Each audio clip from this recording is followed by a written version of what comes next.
United Arab Emirates के oil tanker की bombing. आज के समय पूरी दुनिया में ये डिस्कस किया जा रहा है टॉपिक है किस तरीके से हूती रिबेल्स ने बॉम्बिंग तो करी है यूएई की, मगर कैजुअलिटीज यहाँ पर हो गई है। इंडिया और पाकिस्तान की दो इंडियंस यहाँ पे मारे गए हैं, एक पाकिस्तान भी यहाँ पर मारा गया है। और यहाँ पर आप देख पाओगे ये एशिया का मैप है, ये हमारा प्यारा भारत, और ये यहाँ पर है यमन, और यहाँ पर है यूनाइटेड अरब एमिरेट्स। तो हुआ यहाँ पर क्या है कि यमन में जो हूती रिबेल्स हैं, इन लोगों ने टारगेट किया यूनाइटेड अरब एमिरेट्स के ऑयल टैंकर को। इन लोगों ने एक ड्रोन लिया, ड्रोन पे लगाए एक्सप्लोसिव्स और ड्रोन को भेज दिया सुसाइड मिशन पर। टारगेट था यूएई के ऑयल टैंकर, और इस तरीके से जो ये ड्रोन है ये पहुंचा यूएई में, और फिर यहाँ पर हुए बड़े विस्फोट। इनका जो एयरपोर्ट है, यूएई का एयरपोर्ट पास में है, इसको भी टारगेट किया गया है। मगर जो इंजरीज आई हैं, जो यहाँ पर कैजुअलिटीज़ हैं, ये ज़्यादातर सही है इंडियन और पाकिस्तानी वर्कर्स ने।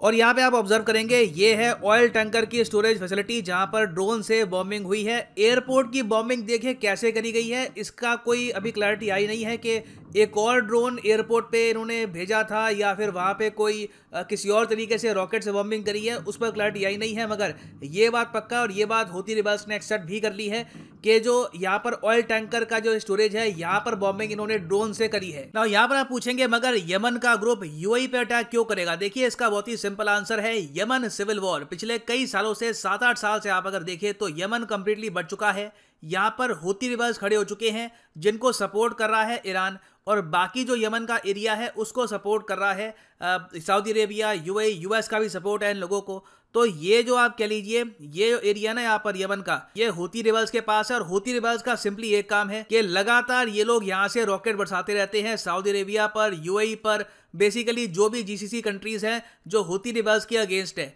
सऊदी अरेबिया आरोप यहाँ पर यह लगाता है कि हूती रिबेल्स को खड़ा किया ईरान ने जियो पॉलिटिकल एडवांटेज गेन करने के लिए। मगर ईरान ये कहता है कि सिंस यमन के इस रीजन में लोगों को कभी प्रॉपर अटेंशन मिली नहीं, कभी यहाँ पर कुछ डेवलपमेंट हुई नहीं, तो तंग आके लोगों ने हथियार उठा लिए हैं। तो ये वैसे जियो पॉलिटिकल गेम आप अगर देखो तो ईरान और सऊदी अरेबिया, यूएई जो बाकी जीसीसी कंट्रीज है उनके बीच में है। मगर ज्यादातर देखा गया कि पिछले कुछ समय में जब भी हूती रिबेल्स ने बॉम्बिंग करने की कोशिश करी है सऊदी अरेबिया की, यूएई की, तो इसमें बाय डिफॉल्ट काफी बार नुकसान हो जाता है इंडियन वर्कर्स और पाकिस्तानी वर्कर्स का। क्योंकि सऊदी अरेबिया के जो नेशनल्स हैं ये खुद जाके ग्राउंड पे तो काम करते नहीं है, वो काम करने के लिए इन्होंने वर्कर्स मंगा रखे होते हैं फ्रॉम साउथ एशिया। तो इवन दो हूती रिबेल्स का जो यहाँ पे टारगेट है ये इंडियन और पाकिस्तानी वर्कर्स होते नहीं है, मगर सिंस ये बॉम्बिंग कर रहे होते हैं सऊदी अरेबिया और यूएई की, इंडियन और पाकिस्तानी वर्कर्स यहाँ पे फंस जाते हैं। अब रिसेंटली आप अगर देखो तो 3 जनवरी को एक जो यूनाइटेड अरब एमिरेट्स की शिप है ये हाईजैक कर ली है हूती रिबेल्स ने, और इस शिप में 7 इंडियन वर्कर्स आपको मिलेंगे। यहाँ पर आप देख पाओगे ये एक शिप थी, कार्गो शिप थी, ये गुजर रही थी यमन के पास से, हूती रिबेल्स ने यहाँ पर हाईजैक कर लिया इसको। और इंडिया सिंस आज के समय यूएन सिक्योरिटी काउंसिल का मेंबर है, तो इंडिया ने काफी बार आवाज रेस करी है हूती रिबेल्स को, ये कहा है कि ये शिप छोड़ दें, यहाँ पे इंडियन वर्कर्स भी हैं, कई और कंट्रीज के वर्कर्स भी हैं। तो even though UN security council ने कड़े शब्दों में निंदा करी है हूती रिबेल्स की, तब भी हूती रिबेल्स ने यहाँ पर यह कहा है कि ये लोग यूएन की प्ली को रिजेक्ट करते हैं और ये हाईजैक शिप छोड़ने नहीं वाले। तो अभी 2 इंडियन यहाँ पर मरे हैं, बाकी जो 7 इंडियन इस शिप में हैं उनके भविष्य का भी अभी कुछ पता है नहीं। ना यहाँ पर आप एक क्वेश्चन पूछ सकते हैं कि सर ये जो सऊदी अरेबिया, यूएई ऐसे देश है, पैसे की तो कोई कमी है नहीं, at least for the time being इनके पास पैसे की कमी तो है नहीं, तो ये लोग अपने डॉलर जो उन्होंने इकट्ठा किए over the years crude oil बेच कर ये खर्च के मिलिट्री इक्विपमेंट परचेज क्यों नहीं करते खुद को इन हूती रिबेल्स से बचाने के लिए? देखो इन्होंने बिल्कुल किया है। इनिशियली आप अगर देखो 2017-18 के आसपास इन्होंने ऑफेंसिव वेपन्स काफ़ी परचेज किए थे, अब ये लोग परचेज कर रहे हैं डिफेंसिव वेपन्स। और यहाँ पर आप देख पाओगे for example recently United Arab Emirates ने यह कहा है कि ये लोग करीब $3.5 बिलियन खर्चेंगे, मतलब लगभग आप कह लीजिए करीब 26-27 हज़ार करोड़ रुपए ये लोग खर्चेंगे South Korean air defence system purchase करने के लिए। इससे उनको उम्मीद ये है कि कल को कोई ड्रोन आता है या कोई मिसाइल आता है फ्रॉम हूती रिबेल्स, उसको ये हवा में ही शूट डाउन कर लेंगे।